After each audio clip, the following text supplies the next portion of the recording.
In this video, we're going to be talking about laws of logarithms.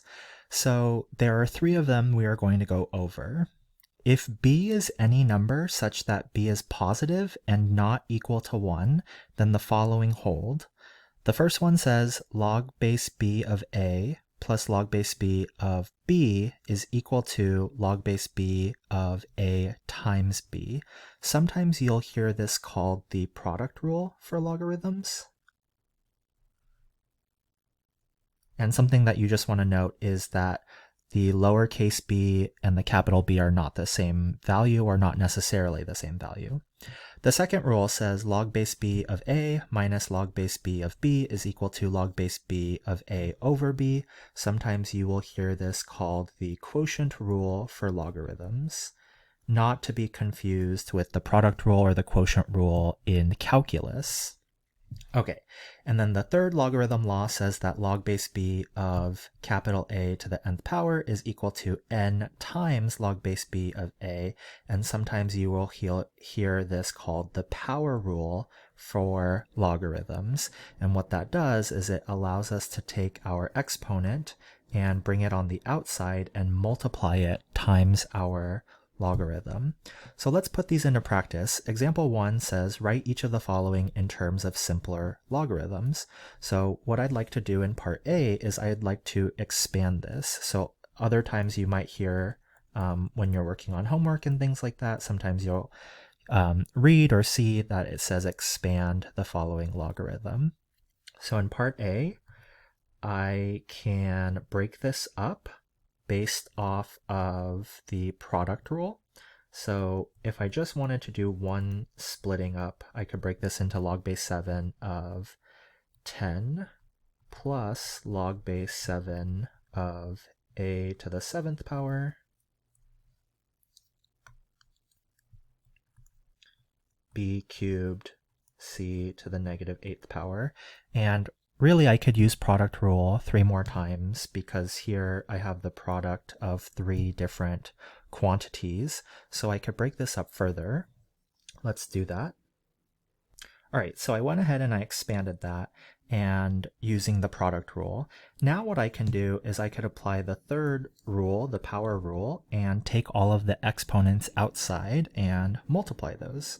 So let's go ahead and do that. We have log base 7 of 10 plus 7 times log base 7 of a plus 3 times log base 7 of b, and then minus, since our next exponent is negative, minus 8 times log base 7 of c. And so this would represent our final answer for part A. All right, so now we are in part B, and this is the common logarithm. Remember, if we have log base 10, it is called the common logarithm. And I'm going to use the product rule because on the inside, I have the product of z squared and the quantity x squared plus 4 cubed. So I can break this up into log of z squared plus log of x squared plus 4 cubed. And now what I can do from here is I can use the power rule to bring out the exponents, and I would have 2 times log of z plus 3 times log of x squared plus 4.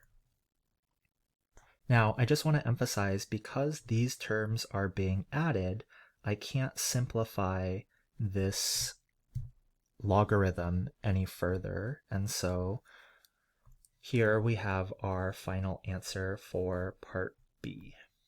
Part C, we also again have a common logarithm, and this time we have a quotient, so I can apply the quotient rule.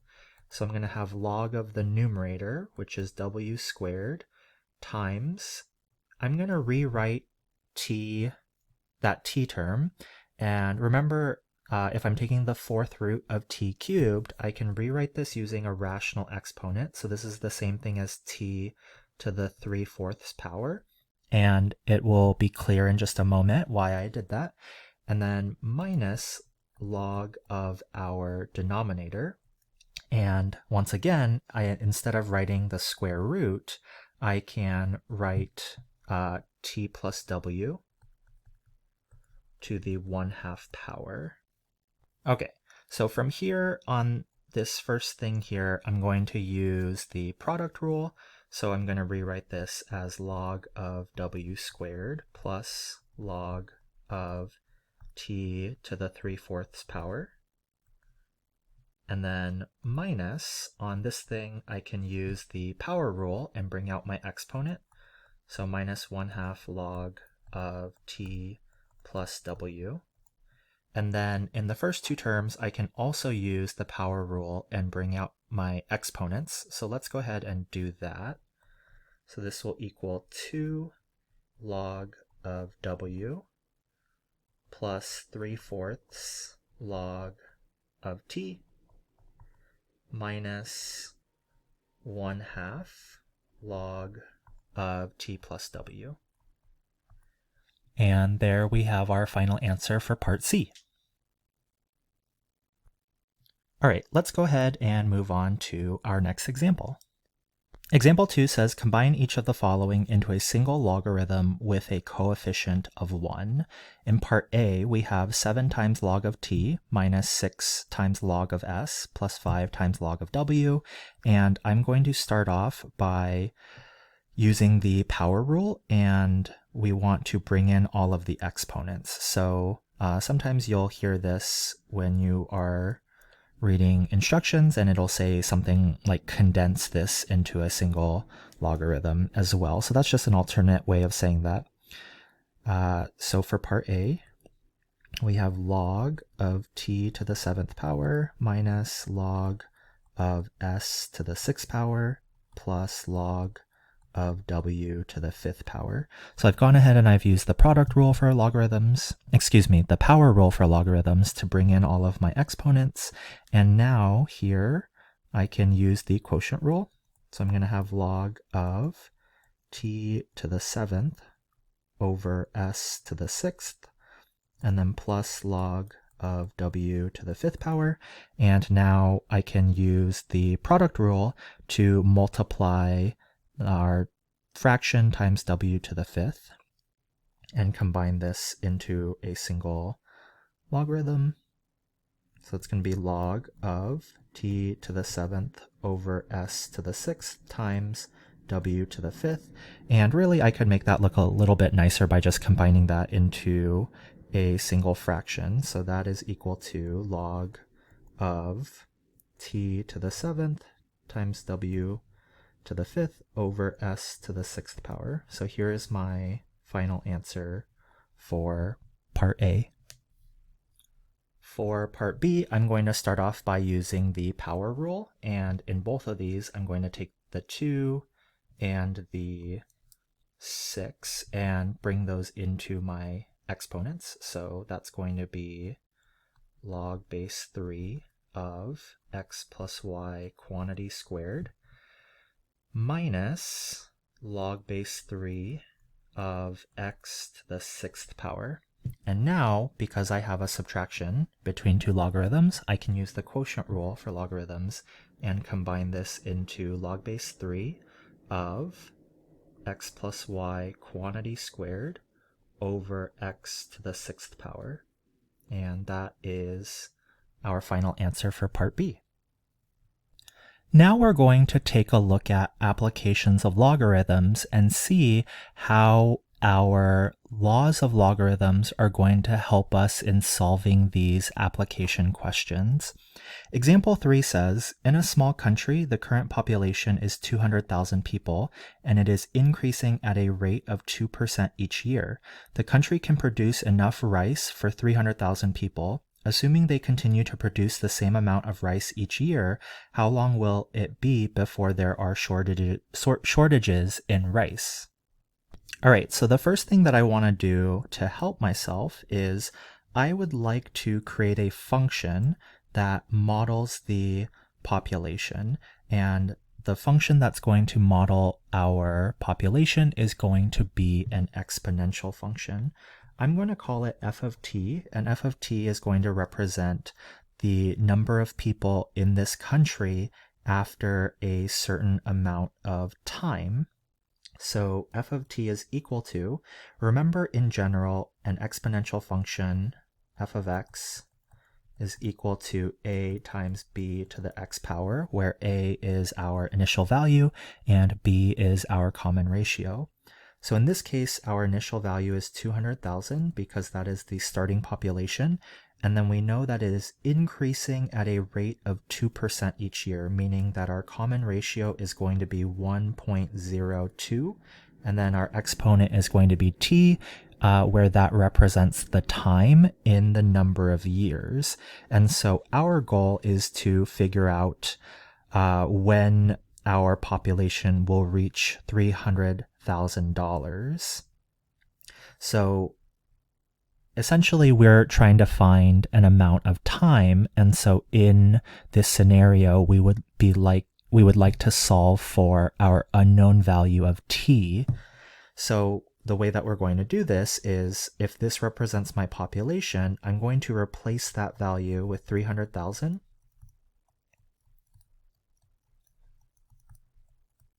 And from here, I would like to solve for t. My first step in doing that is I am going to divide both sides of this equation by 200,000. And that will leave me with 1.02 to the power of t is equal to, and hopefully you've been taught the trick by dividing with zeros. So these are all going to cancel out. And we're just left with 3 over 2 as our remaining fraction. So 3 over 2, or that is the same thing as 1.5. Okay, so up until this point in time, we have not been able to solve for a variable that has been in the exponent. So one way that you might go about problem solving this is by guessing and checking values of t on a calculator, but now we have logarithms, and more specifically, we have our logarithm laws. So how is that going to help us in this scenario? Well, I can use any logarithm I would like, and most typically, folks will use either the common logarithm or the natural logarithm. I'm just going to use the common logarithm in this instance. So I have my equation here, and what I'm going to do is I'm going to take the common logarithm of both sides of my equation, and I can do that, and both sides of the equation will remain equal since I'm applying a logarithm to both sides.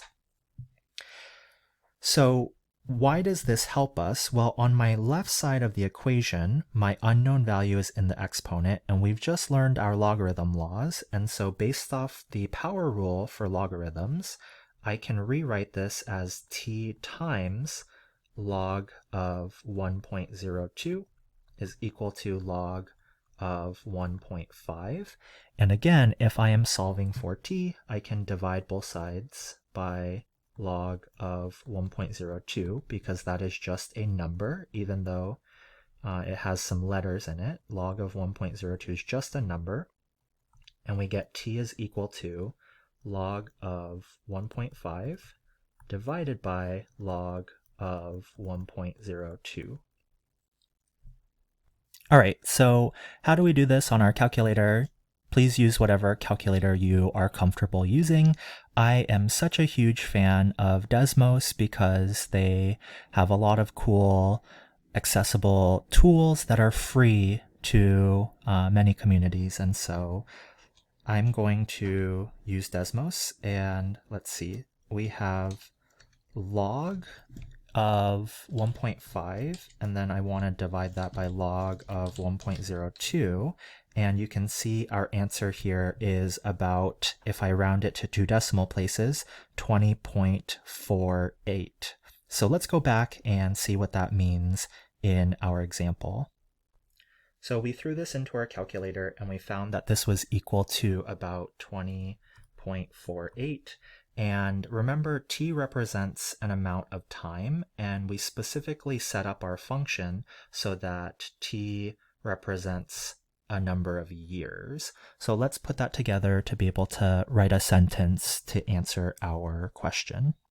So our conclusion here is that this country will face rice shortages in about 20.48 years. But that's assuming, things like the production in rice doesn't change. So hopefully the government of this country is able to kind of foresee this shortage and take some kind of action to try and prevent that from happening. Let's move on to the next example. Example 4 says, starting at the age of 40, an average man loses 5% of his hair every year.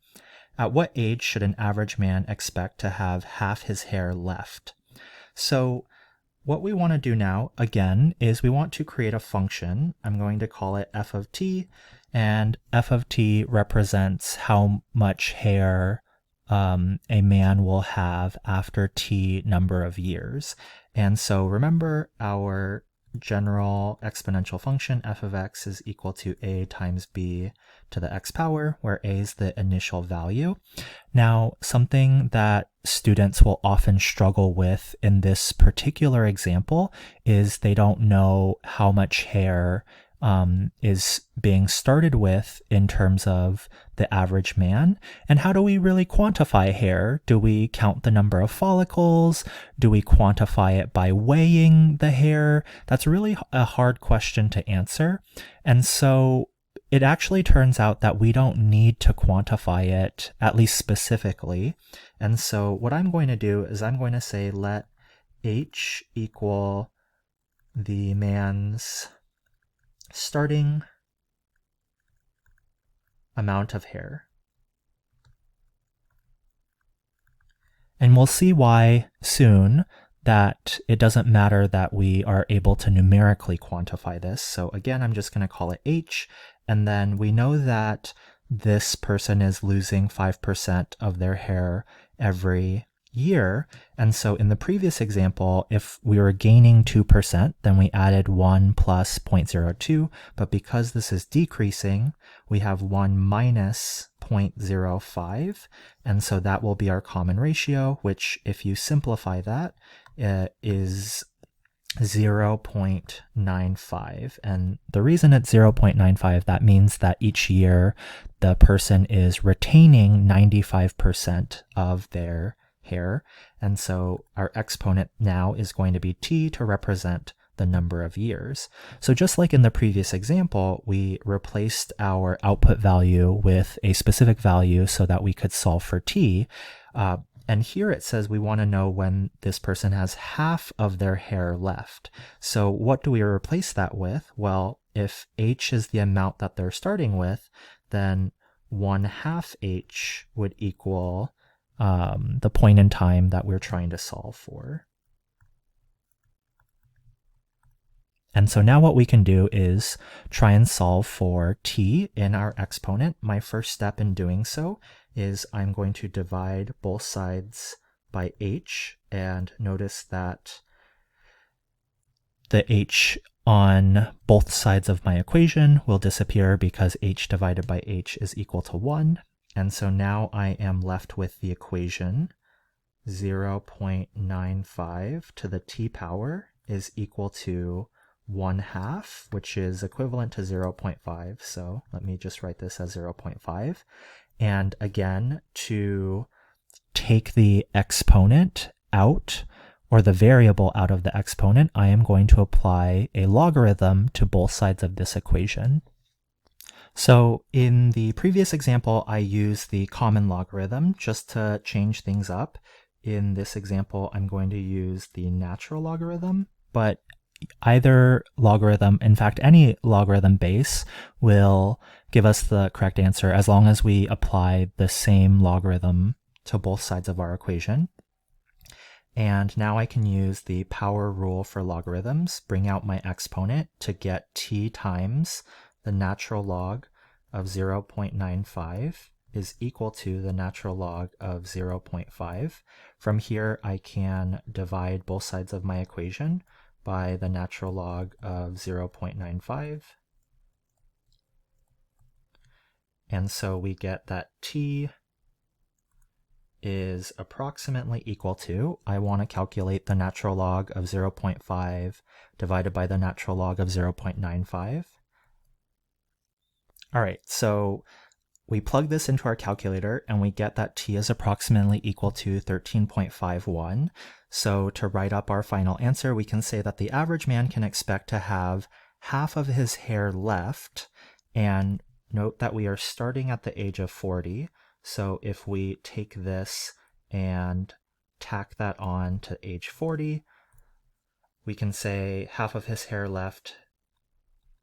This is a shorthand notation for between, so it's B/W is for between the ages of 53 and 54.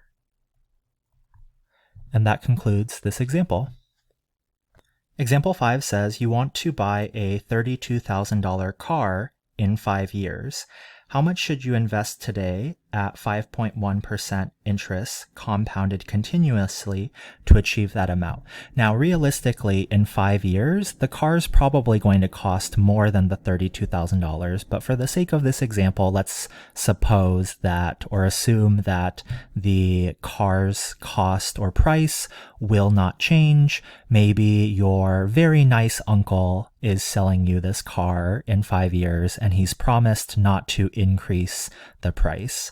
So one thing that we want to notice is that this interest is compounded continuously. And so we have previously learned that the function that models continuously compounded interest is an exponential function, and it is specifically the function f of t is equal to p times e to the power of rt, where p is the principal or starting amount, e is Euler's number, r is our interest rate as a decimal, and t represents the amount of time that passes in years.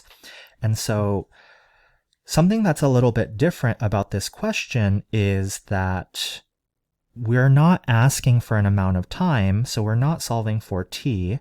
They're asking for an amount of money. How much should you invest today? So don't get confused by that, but also notice that we're not solving for a t value. So here we want the amount of money after 5 years to be equal to $32,000. So I am going to replace f of t with 32,000, and the value in our equation that we are solving for is going to be p, our principal amount of money, or our initial amount or starting amount of money. And we don't know what that is, so I'm going to leave it as p. We have e, which is Euler's number, and then our interest rate is 5.1%. So if I wrote that as a decimal, that would be 0.051, and the amount of time that is elapsing is 5 years. So we can replace t with 5 in this scenario. So it turns out that we actually don't need a logarithm to solve this question because we're not solving for a variable that exists inside of our exponent. Here we can solve for p by dividing both sides by e to the power of 0.051 times 5.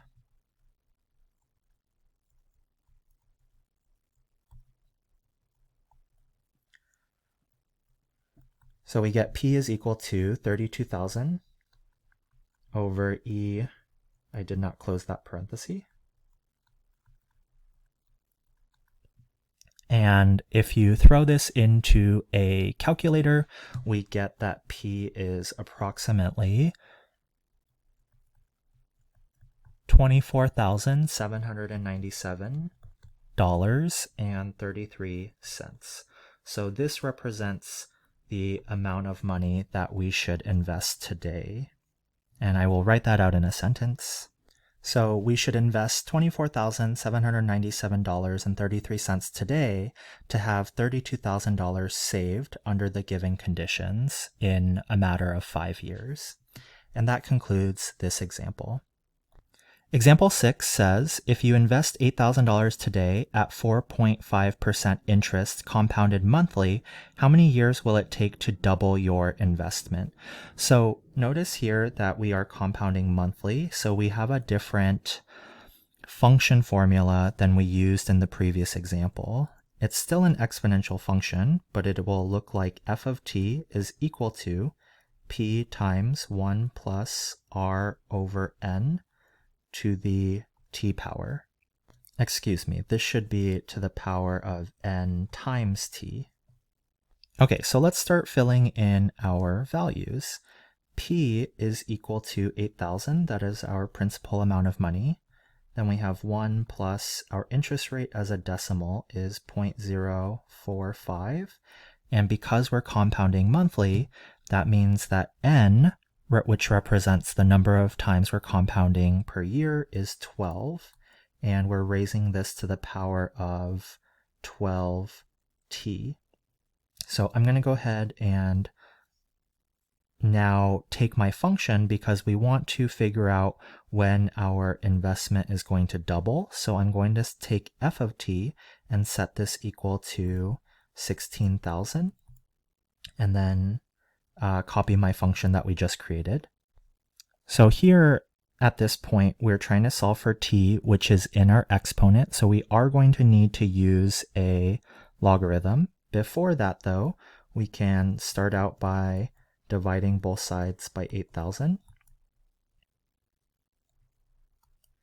And this is going to end up simplifying to be 2 because these zeros will cancel out. And then we are left with 16 divided by 8, which is equal to 2.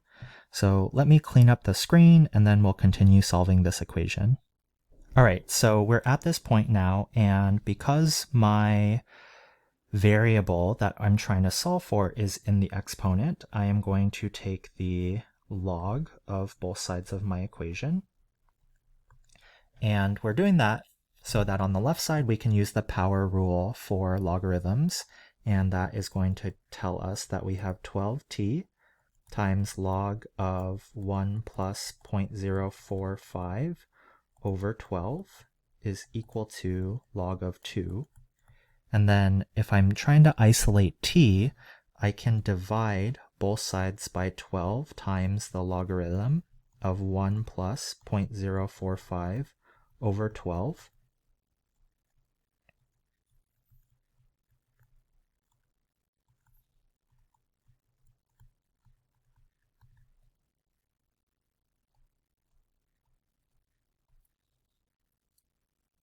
All right, so we have t is equal to log of 2 divided by 12 times log of 1 plus the fraction 0.045 divided by 12. Now, we're at the stage where we're solving an application question, and so this would be a lot more helpful to us if we had a decimal approximation for this. One thing that I want you to be wary of is that if you are using a calculator that does not have a fraction bar feature, you need to make sure that you are putting an extra set of parentheses around this. Otherwise, you will get the wrong answer. So go ahead and practice plugging this into whatever calculator you have and make sure that you get the same answer that matches mine, which we will see in just a moment will be. All right, so I typed this into Desmos, and Desmos has the fraction bar feature, and so I didn't need to put that extra set of parentheses, but I did anyways. And so we get, if I round this to 2 decimal places, it's going to be about 15.43. So this was about 15.43. So it will take about 15.43 years for our investment to double.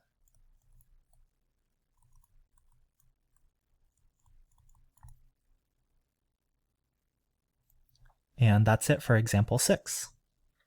Example 7 says a bacteria culture starts with 1,000 bacteria and the number of bacteria cells doubles every 3 hours. Part A says find a formula for the number of bacteria after t hours.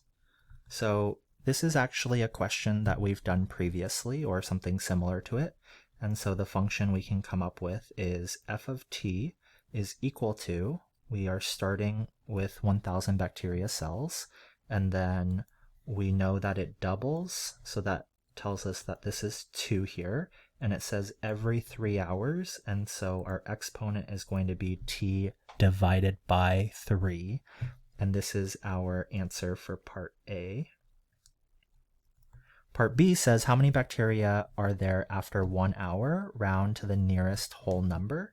That means that I would plug in 1 into my function, and we're going to have 2 to the 1/3 power because we replaced t with 1, and throwing this into your calculator and rounding to the nearest whole number says that after 1 hour there are about 1,260 bacteria cells. And part C says, how long will it take for there to be 500,000 bacteria?